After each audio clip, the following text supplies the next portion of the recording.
ಇನ್ನು ಬೆಂಗಳೂರಿನಲ್ಲಿ ಮಗುವಿನ ಒಂದು ಪತ್ತೆಯಾಗಿರುವಂಥದ್ದು ಬೆಂಗಳೂರಿನ 2 ಮಕ್ಕಳಲ್ಲಿ ಈಗ ಏನು HMP ಪತ್ತೆಯಾಗಿದೆ, HMP ವೈರಸ್ ಪತ್ತೆಯಾಗಿದೆ. ಸೊ ಹಾಗಾಗಿ ರಾಜ್ಯ ಸರ್ಕಾರ ಕೂಡ ಈಗ ಸಾಕಷ್ಟು ಅಲರ್ಟ್ ಕೂಡ ಆಗಿದೆ. ರಾಜ್ಯದ ಆರೋಗ್ಯ ಇಲಾಖೆ ಇವತ್ತು ಮಧ್ಯಾಹ್ನ ಆರೋಗ್ಯ ಸಚಿವರು ಮೀಟಿಂಗ್ ಕೂಡ ಕರೆದಿದ್ದಾರೆ. ಮಧ್ಯಾಹ್ನ 12:30ಕ್ಕೆ ದಿನೇಶ್ ಗುಂಡೂರಾವ್ ಅವರು ಕರೆದಿರುವಂಥ ಸಭೆ ಇದು. ಎಲ್ಲ ಆರೋಗ್ಯ ಅಧಿಕಾರಿಗಳನ್ನು ಕರೆದಿದ್ದಾರೆ ಸಭೆಗೆ, ತುರ್ತು ಸಭೆ.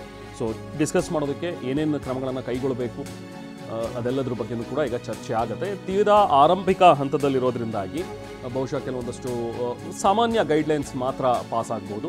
ಅದು ಬಿಟ್ಟರೆ ಇನ್ನೂ ಹೆಚ್ಚಿನ ಕ್ರಮಗಳನ್ನು ಹೇಗೆ ಕೈಗೊಳ್ಳಬೇಕು, ಮುಂದೆ ಮುಂಜಾಗ್ರತಾ ಕ್ರಮಗಳನ್ನು ಹೇಗೆ ಕೈಗೊಳ್ಳಬೇಕು ಅನ್ನೋದ್ರ ಬಗ್ಗೆಯೂ ಕೂಡ ಚರ್ಚೆಯನ್ನು ಮಾಡ್ತಾರೆ. ಅದಾದ ನಂತರವೇ ಆರೋಗ್ಯ ಸಚಿವರು ಏನು ಹೇಳ್ತಾರೆ, ಆರೋಗ್ಯಾಧಿಕಾರಿಗಳು ಏನು ಹೇಳ್ತಾರೆ ಅನ್ನೋಂಥದ್ದು ಕುತೂಹಲ. ಬನ್ನಿ ಮತ್ತಷ್ಟು ಡೀಟೇಲ್ಸ್ ಪಡೆಯೋಣ. ನಾವು ಪ್ರತಿನಿಧಿ ವಿನಯ್ ನಮ್ಮ ಜೊತೆಗೆ ಜಾಯ್ನ್ ಆಗಿದ್ದಾರೆ. ವಿನಯ್, ಈಗ ದಿನೇಶ್ ಗುಂಡೂರಾವ್ ಅವರು ಕೂಡ ಹೇಳ್ತಾ ಇರೋ ಹಾಗೆ ಇದೇನು ಹೊಸ ವೈರಸ್ ಅಲ್ಲ, ಈ ಹಿಂದಿನಿಂದಲೂ ಕೂಡ ಈ HMP ವೈರಸ್ ಅನ್ನುವಂಥದ್ದು ಇದೆ, pneumonia kind of a thing ಇದು.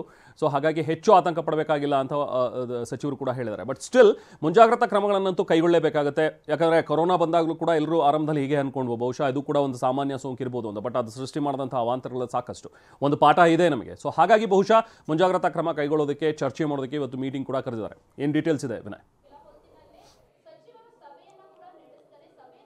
ಖಂಡಿತ ರೆಹಮಾನ್, ಸದ್ಯಕ್ಕೆ ಆರಂಭಿಕ ಹಂತದಲ್ಲಿ HMPV ವೈರಸ್ ಏನಿದೆ ಇದು ದೊಡ್ಡ ಮಟ್ಟದಲ್ಲಿ ಆತಂಕ ಇಲ್ಲ ಅನ್ನೋಂಥ ಮಾಹಿತಿಯನ್ನು ಆರೋಗ್ಯ ಇಲಾಖೆ ಕೊಡ್ತಾ ಇದೆ. ಆದರೆ ಸದ್ಯಕ್ಕೆ ಬೆಂಗಳೂರಿನಲ್ಲೇ 2 ಕೇಸ್ಗಳು ಒಂದೇ ಖಾಸಗಿ ಆಸ್ಪತ್ರೆಯಲ್ಲಿ ದಾಖಲಾಗಿರುವಂಥದ್ದು ಸ್ವಲ್ಪ ಮುನ್ನೆಚ್ಚರಿಕಾ ಕ್ರಮಗಳನ್ನು ಕೈಗೊಳ್ಳೋದಕ್ಕೆ ಇದೊಂದು ಅಲಾರಾಮ್ ಅಂತ ಹೇಳ್ಬೋದು. ಹೀಗಾಗಿನೇ ಆರೋಗ್ಯ ಇಲಾಖೆಯ ಆರೋಗ್ಯ ಸಚಿವರು ದಿನೇಶ್ ಗುಂಡೂರಾವ್ ಅವರು ಇವತ್ತು ಆರೋಗ್ಯ ಸೌಧದಲ್ಲಿ 12:30ಕ್ಕೆ ಆರೋಗ್ಯ ಅಧಿಕಾರಿಗಳ ಜೊತೆ ಒಂದು ಸಭೆಯನ್ನು ನಡೆಸ್ತಾ ಇದ್ದಾರೆ. ಸಭೆಯಲ್ಲಿ ಕಂಪ್ಲೀಟ್ ಆದಂಥ ಮಾಹಿತಿಯನ್ನು ಪಡೆದುಕೊಳ್ತಾರೆ. ಅದರಲ್ಲೂ ಪ್ರಮುಖವಾಗಿ 3 ತಿಂಗಳ ಮಗು ಮತ್ತು 8 ತಿಂಗಳ ಮಗು 2 ಮಕ್ಕಳಿಗೂ ಕೂಡ HMP ವೈರಸ್ ದಾಖಲಾಗಿತ್ತು.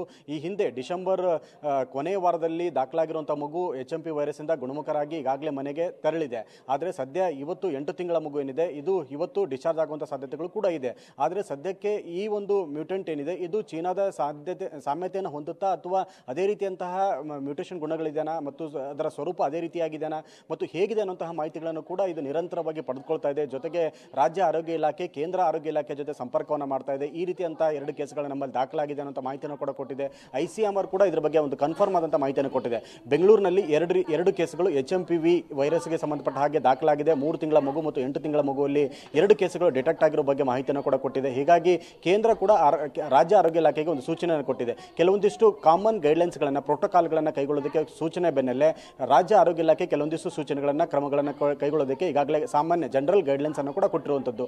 ಪದೇ ಪದೇ ಕೈಗಳನ್ನು ವಾಶ್ ಮಾಡುವಂಥದ್ದಾಗಿರ್ಬೋದು, ಮಾಸ್ಕ್ಗಳನ್ನು ಯೂಸ್ ಮಾಡುವಂಥದ್ದಾಗಿರ್ಬೋದು. ಅದರಲ್ಲೂ ಪ್ರಮುಖವಾಗಿ ILI ಮತ್ತು ಸ್ಯಾರಿ ಮತ್ತು ಕೋಮಾರ್ಬಿಟಿಸ್ ಇರುವಂಥವರನ್ನ ಹೆಚ್ಚಾಗಿ ಈ ರೀತಿಯಂಥ ಸಾಮ್ಯತೆಗಳು ಮತ್ತು ಲಕ್ಷಣಗಳು ಕಂಡು ಬಂದರೆ ಮರು ಪರೀಕ್ಷೆಗಳು ಪಡಿಸುವಂಥದ್ದು, ಟೆಸ್ಟಿಂಗ್ ಅನ್ನು ಮಾಡುವಂಥದ್ದು, ಜೊತೆಗೆ ಕಾಮನ್ ಆಗಿ ತೆಗೆದುಕೊಳ್ಳಬೇಕಾಗಿರುವಂಥ ಮುಂಜಾಗ್ರತಾ ಕ್ರಮಗಳ ಬಗ್ಗೆ ಕೂಡ ಕೆಲವೊಂದು ಸೂಚನೆಗಳನ್ನು ಕೊಟ್ಟಿದ್ದಾರೆ. ಸದ್ಯಕ್ಕೆ 8 ತಿಂಗಳ ಮಗು ಏನಿದೆ ಇವತ್ತು ಗುಣಮುಖರಾಗಿ ಡಿಸ್ಚಾರ್ಜ್ ಆಗ್ತಾ ಇದೆ ಅನ್ನೋಂಥ ಮಾಹಿತಿಯನ್ನು ಕೂಡ ರಾಜ್ಯ ಆರೋಗ್ಯ ಇಲಾಖೆ ಮಾಹಿತಿಯನ್ನು ಕೊಡ್ತಾ ಇದೆ. ಹೀಗಾಗಿ ಮುಂದೆ ಈ ರೀತಿಯಂಥ ಪ್ರಕರಣಗಳು ಹೆಚ್ಚಾದಂಥ ಸಮಯದಲ್ಲಿ ಅದರಲ್ಲೂ ಪ್ರಮುಖವಾಗಿ ನಿಮೋನಿಯಾ, ಉಸಿರಾಟದ ಸಮಸ್ಯೆ, ಕೆಮ್ಮು, ನಿರಂತರ ಜ್ವರ ಈ ರೀತಿಯಂಥ ಮಕ್ಕಳಲ್ಲಿ ಬರುವಂಥ ಲಕ್ಷಣಗಳನ್ನು ಹೆಚ್ಚು ಗಂಭೀರವಾಗಿ ಮಾನಿಟರ್ ಮಾಡುವಂಥದ್ದು ಮತ್ತು ಸಭೆಯಲ್ಲಿ ಕೆಲವೊಂದಿಷ್ಟು ಕೈಗೊಳ್ಳಬೇಕಾಗಿರುವಂತಹ ಸಲಹೆಗಳನ್ನು, ಸೂಚನೆಗಳನ್ನು ಪಡೆದುಕೊಂಡು ಜನರಲ್ ಗೈಡ್ಲೈನ್ಸ್ಗಳನ್ನು ಕೂಡ ಕೊಡುವಂಥ ಸಾಧ್ಯತೆಗಳಿದೆ.